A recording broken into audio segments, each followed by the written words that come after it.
Nos acompaña Ana Pastor, vicesecretaria de Política Social del Partido Popular, expresidenta del Congreso, exministra de Sanidad. Muy buenas noches. Hola, buenas noches. Hay varios asuntos para tratar y vamos directamente con ellos. Primero, la sentencia de ayer del Tribunal Supremo.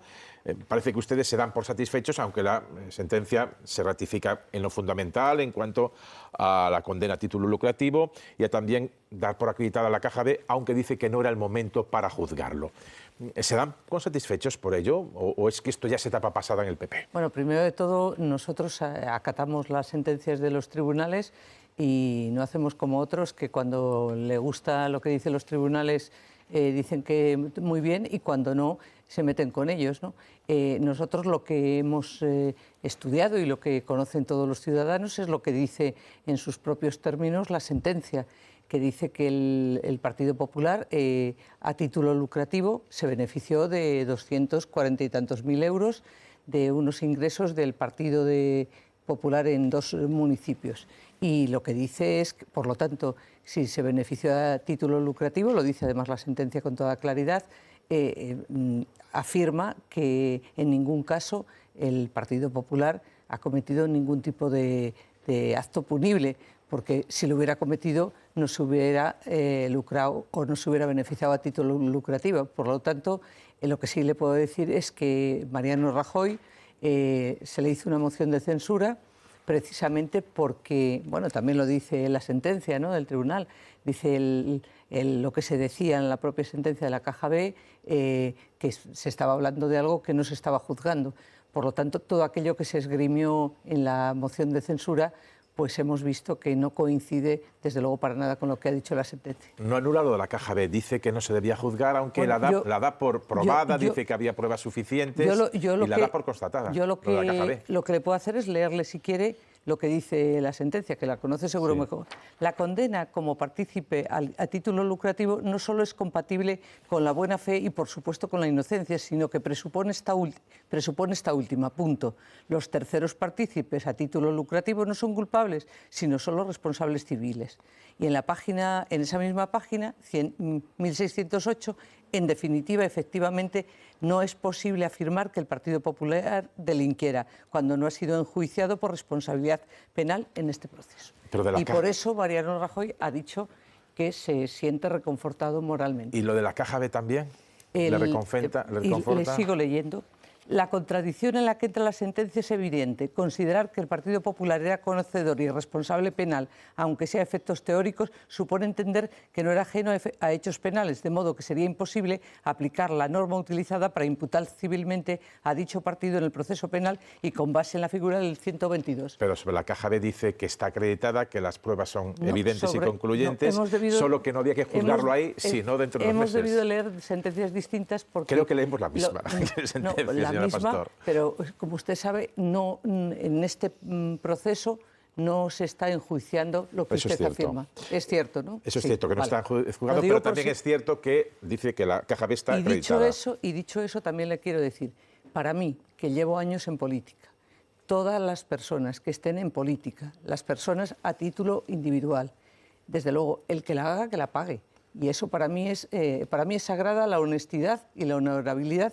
Yo llevo años en política, nadie ha tenido que decir de mí absolutamente nada. Ni tampoco me gustaría que nadie dijera cosas que no hemos cometido o que no han cometido. Lo que pasa es que uno de los principales condenados fue durante mucho tiempo, hasta ese momento que empiezan las actuaciones judiciales, el tesorero del Partido Popular. Ah, claro.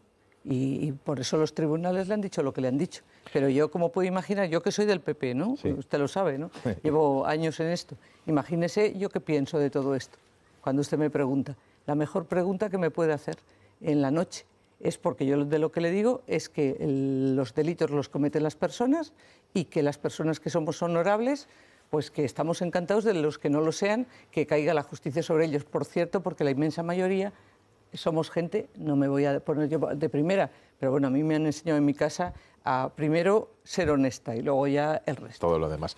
La nota de Mariano Rajoy dice que está exento, que está eximido de cualquier responsabilidad con esta sentencia, pero realmente es prácticamente la misma sentencia que la de la Audiencia Nacional, con muy poca matización. Bueno, algunas tienen, esas que yo le he leído no son menores. El hecho de que ustedes digan que, bueno, a título lucrativo significa que no sabíamos nada como partido. Es que la figura es así, es que si lo supieras ya serías parte del ilícito que se ha cometido. También se dice que si llega un dinero que no corresponde hay que devolverlo y ahora les obligan a devolver esas 240.000 euros. Pero sobre esa cuestión en concreto, ¿dirían lo mismo si afectara a otro partido? Es decir, otro partido, el Partido Socialista o Podemos, es condenado a título lucrativo y se habla de una caja B. ¿Dirían lo mismo de que no son culpables? Digo, porque acaban de pedir la dimisión de un vicepresidente al que se le ha pedido la imputación, que ni siquiera está imputado. Aquí estamos hablando de una sentencia por condena por corrupción. Bueno, yo lo que sí le puedo decir es que todos los hechos que ocurran en cualquier partido, desde luego, nunca habrá escuchado de mi boca algo distinto. Es la presunción de inocencia para todos, pero también decir que las cosas, yo el otro día en el Parlamento, ¿no?, cuando se estaba hablando de una comisión de investigación, yo lo que veo es que en Andalucía ha habido un caso, desde luego, tremendo, que con dinero público se han beneficiado un montón de señores, que están dos personas que han sido presidentes del Partido Socialista, está pendiente el recurso, ¿no?, pero condenados, y luego personas que se sientan en este momento en el Gobierno, son personas que formaban parte de ese Gobierno. Yo eso constato un hecho. Ahora bien, también lo que le quiero decir es que con respecto al tema de Podemos, hombre, se lo tiene que preguntar a ellos, porque las cosas... Se lo pregunto cuando están aquí. Bueno, pues pregúnteselo, porque las cosas que yo he tenido que escuchar, vamos, son inconmensurables, ¿no? O sea, hacer la viga y la paja, ¿no? Y por lo tanto aquí cada palo que aguante su vela. Es una frase que ha repetido Cospedal, precisamente. Ahora que lo dice usted con eso de pues sobre bien. Los culpables, digamos, que eran miembros del Partido Popular o altos cargos, como digamos, Bárcenas, que cada palo... Usted no lo dice. Usted cuando le hablan de periodistas, usted que pertenece a periodistas en su conjunto, no, pues puede haber personas, cuando pertenecemos a un partido político, la inmensa mayoría de las personas somos honorables. Si alguien hace algo ilícito, aquí de lo que estamos hablando es, fíjese, de que ha habido un magistrado que ha dicho que el vicepresidente del Gobierno ha podido cometer una serie de delitos. Y ahora lo tiene que ver el Tribunal Supremo porque es aforado. Pero solo digo que... ¿Pero usted recuerda las cosas que decían ellos al respecto? Sí, no, ellos exigían. Pero también ustedes ahora le exigen la dimisión sin haber sido imputado. Sin embargo, digamos, ha habido una condena firme ahora. No, yo se la haría a usted por pasiva. Sí. Es que ellos se tienen que aplicar su propia medicina. Si son ellos los que decían todo eso, no somos nosotros, son ellos. No, pero los ustedes al pedir ahora la dimisión están poniendo el mismo rasero. No. O uno más bajo incluso, o más alto. No, por Dios.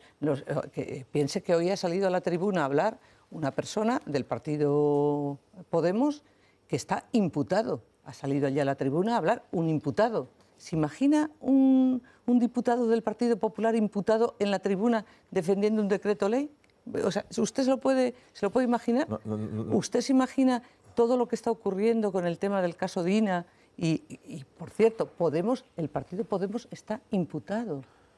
Imputado. Solo le digo que Podemos aún no ha sido ni vicepresidente del Gobierno imputado ni juzgado. Si usted no me saca el tema, yo no le digo nada. Pero como usted me saca el tema, yo le digo, mire, hay un partido que se llama Podemos, bueno, se llama más cosas, pero Podemos, para entendernos, que está imputado. Sí, pero digo que no ha sido condenado. Imputado. Y el secretario general... Ni el vicepresidente tampoco ha sido imputado. Bueno, pues yo también lo que me gustaría es que cuando se está hablando de título lucrativo, que alguien se benefició sin saberlos, que quede perfectamente claro que el Partido Popular no cometió un ilícito.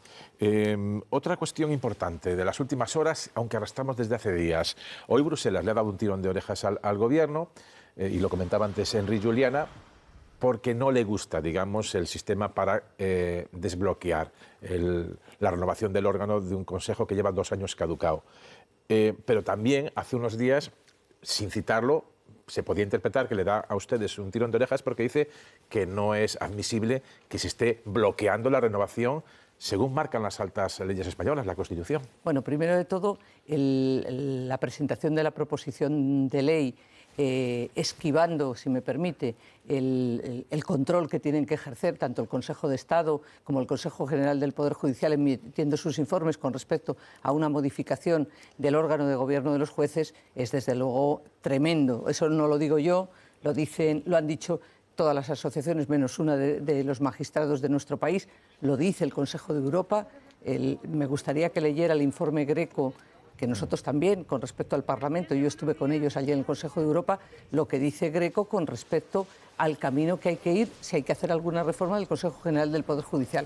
Pero desde luego lo dice el Consejo de Europa, lo han dicho, lo dice la Comisión Europea, el portavoz de Justicia lo ha dicho hoy mismo, y desde luego el Gobierno, si sigue por ese camino, va a tener muchísimos problemas. No se puede, vamos a ver, la Constitución española es clarísima.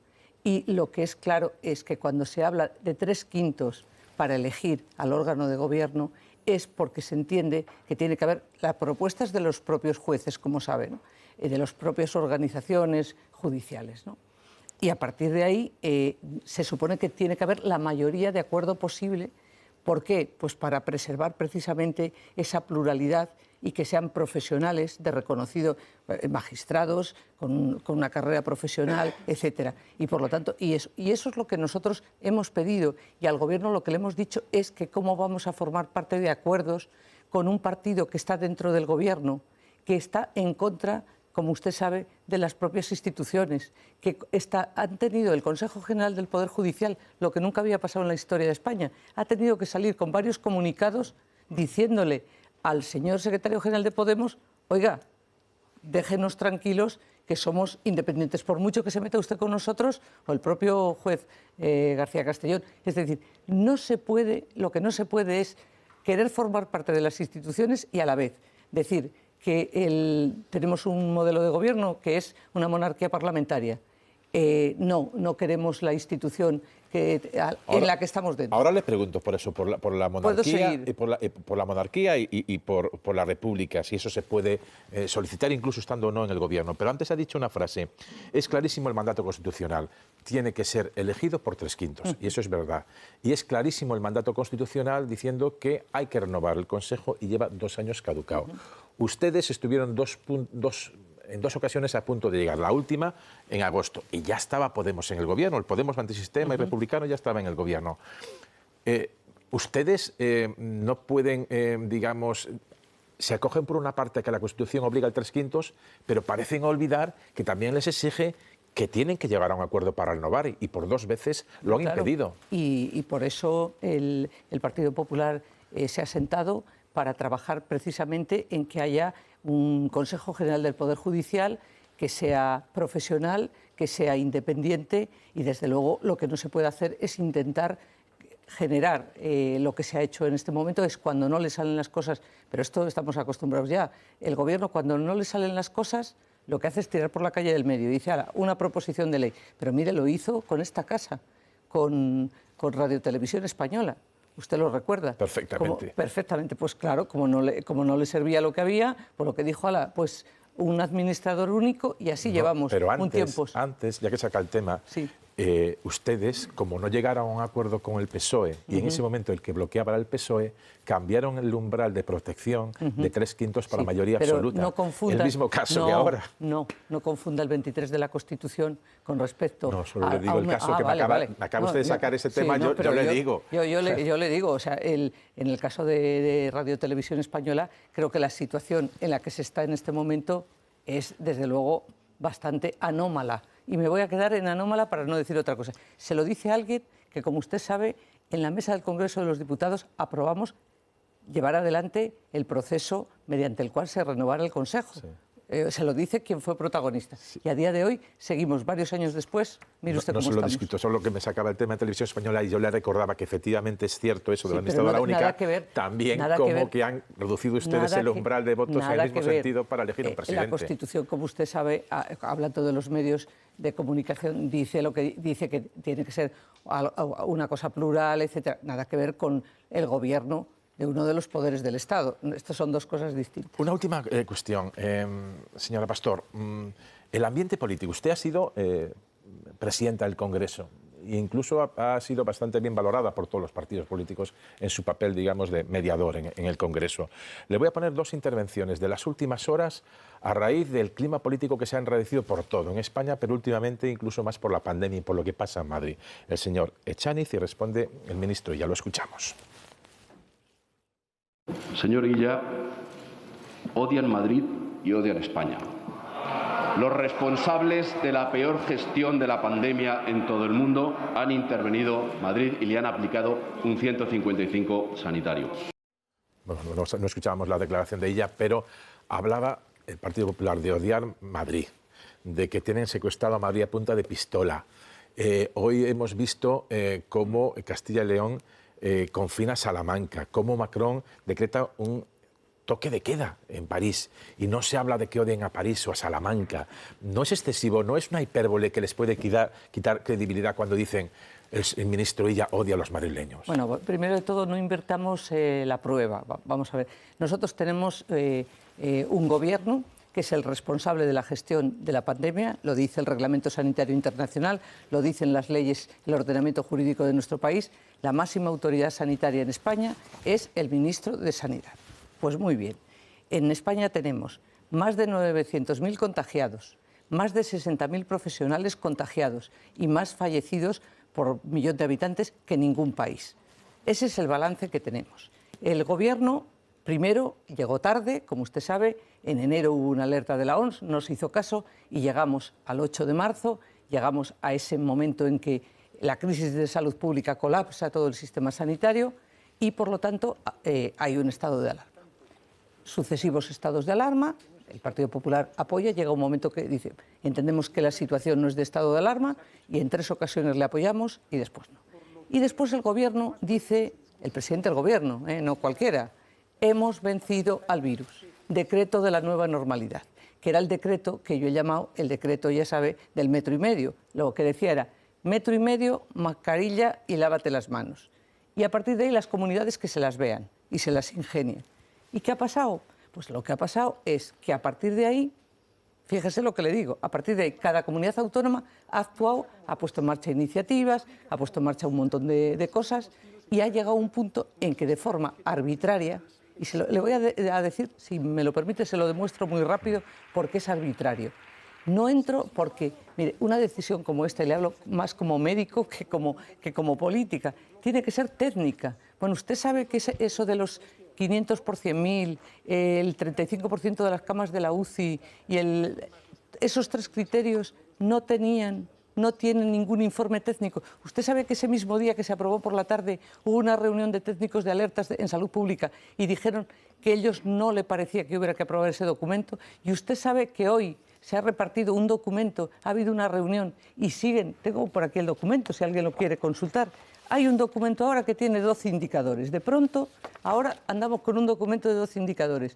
Y el portavoz que tiene el Gobierno para estas cosas ha dicho hoy, dice, no, eso se hizo por una cosa de emergencia. Bueno, en fin, que una pandemia hay que gestionarla con criterios técnicos, no políticos. Y lo que pedimos es más ciencia y menos política. Yo creo que los 3 criterios estaban pactados incluso con la Comunidad de Madrid, que eran un poco más exigentes y fueron más laxos. En cualquier caso, son los mismos 3 criterios que hoy a Fernández Mañueco, exalcalde de Salamanca, le llevan a confinar a su ciudad y nadie le llama antisalmantino. Yo le preguntaba si usted cree que Illa o Pedro Sánchez odian a Madrid o los madrileños. No, yo lo que le quiero decir es que en este momento Madrid tiene menos de 500 por 100.000 habitantes, Navarra tiene por encima, Melilla tiene por encima, hay varias comunidades que tienen por encima y ahí no se aplica estado de alarma. Entonces, que los ciudadanos sepan que a lo que tenemos que contribuir los que estamos en la vida pública es a no generar confusión y no generar arbitrariedad.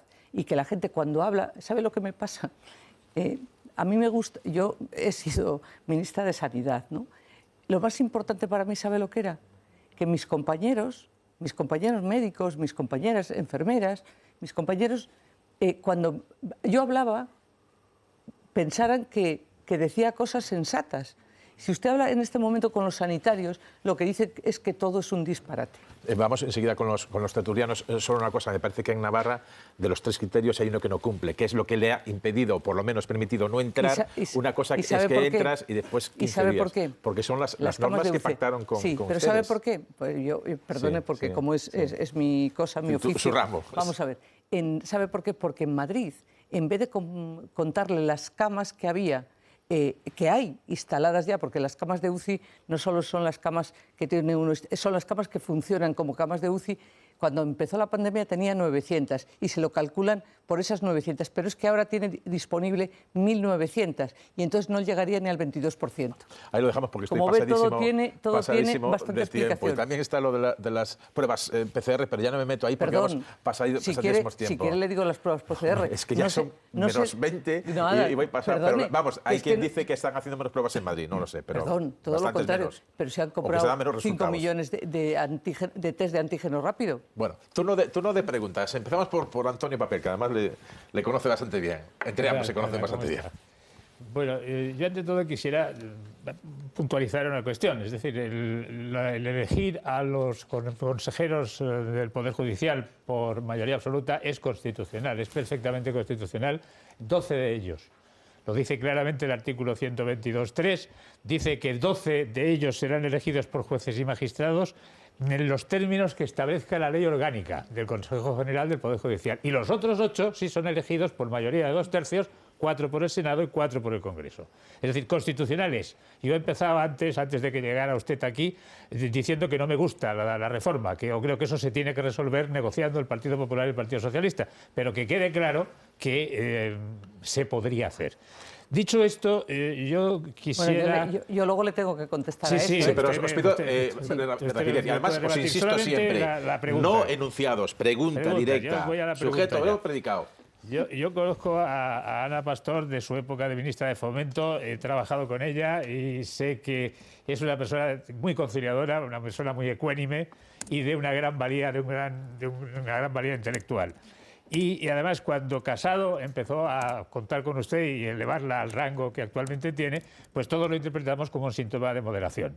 Entonces yo quisiera salir ya del mundo ese de la corrupción y del mundo de la discusión que estamos manteniendo todos los españoles en este momento y preguntarle si no está horrorizada por el espectáculo que ve, que ya nos empiezan a criticar los medios de comunicación extranjeros de cierta importancia, nos están criticando porque estamos matándonos teóricamente todavía en medio de una gran pandemia y eso no lo entienden. Vamos. ¿A usted no le escandaliza tremendamente esto? Pues, ¿No cree que habría que buscar recetas para resolver ese problema? A las dos cosas que usted me ha nombrado. Primero de todo, decirle que conforme a la sentencia del Tribunal Constitucional, a la 108 del año 86, el Tribunal Constitucional dice claramente, interpreta el 122 de la Constitución y dice que el nombramiento de los miembros del Consejo General del Poder Judicial debería ser por mayoría cualificada. Lo dice el propio Tribunal Constitucional, no lo digo yo.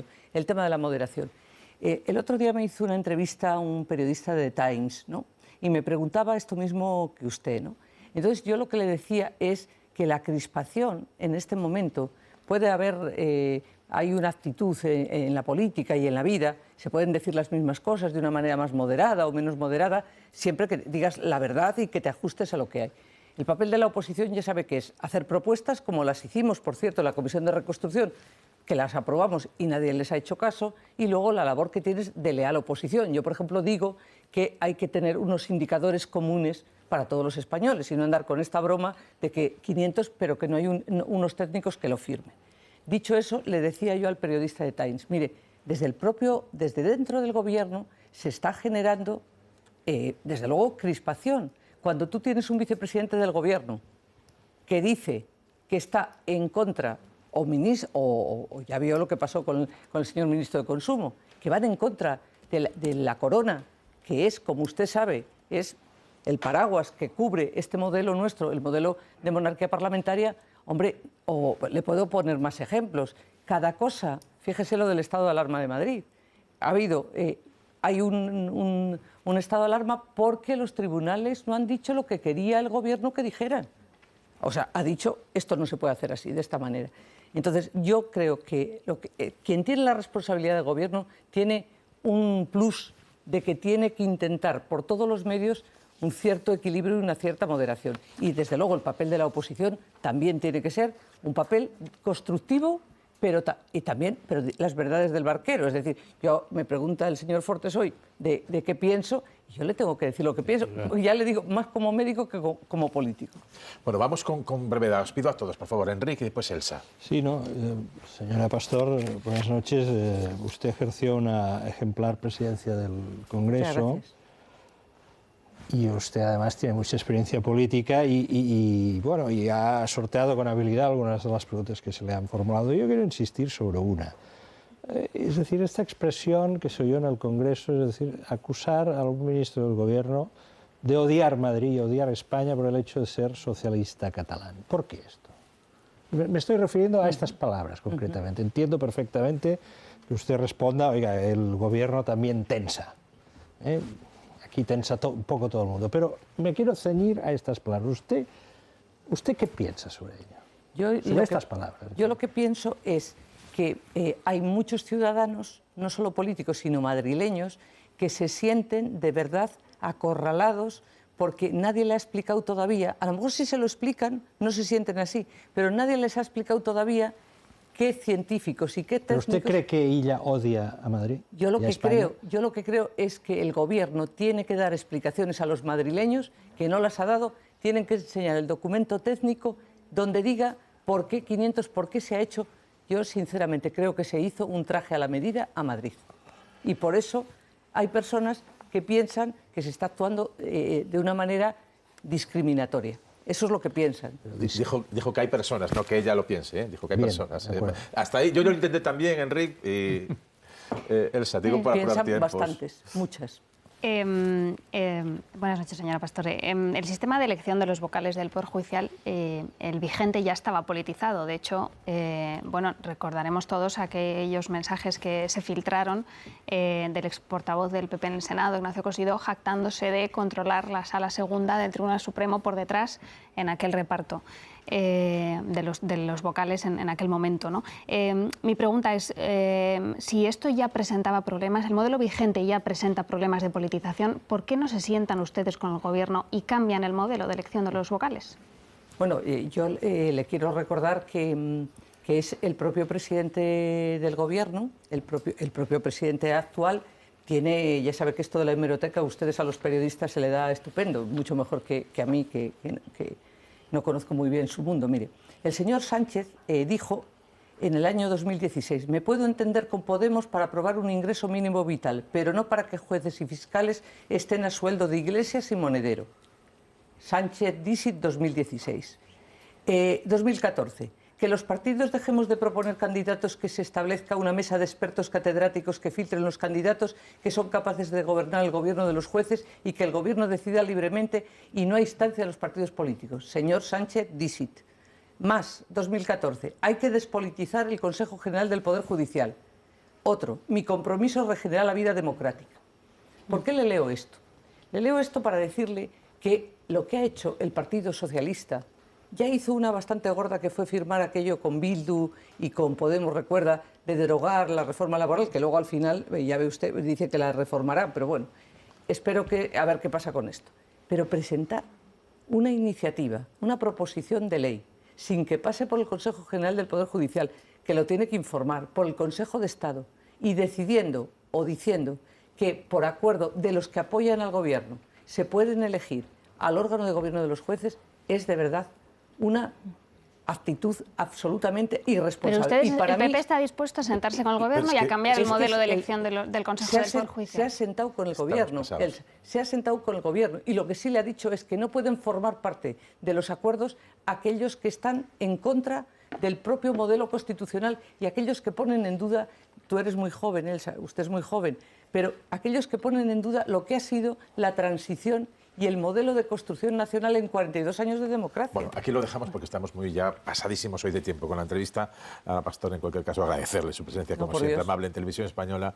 Es un placer escucharla. Y que, por cierto, y que yo pienso, a la pregunta que me hacían, pienso que a Madrid se le ha tratado de forma, desde luego, tremenda, y con criterios no objetivos y con criterios políticos y no científicos. Y me gustaría que den la cara y que por favor le expliquen a los madrileños por qué se le trata de forma ¿Pero diferente. los odian o no los odian?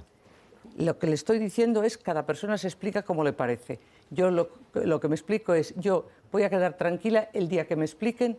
Por cierto, los técnicos esa mañana, se lo repito, le dijeron al gobierno, al ministro, que no le firmaban los criterios. Bueno, pues aquí lo dejamos en cualquier caso, como decía Ana Pastor. Muchísimas gracias, como siempre, por estar aquí en la televisión. Y perdón si No, algo no he como contestado. siempre, nada, como siempre, un placer escuchar.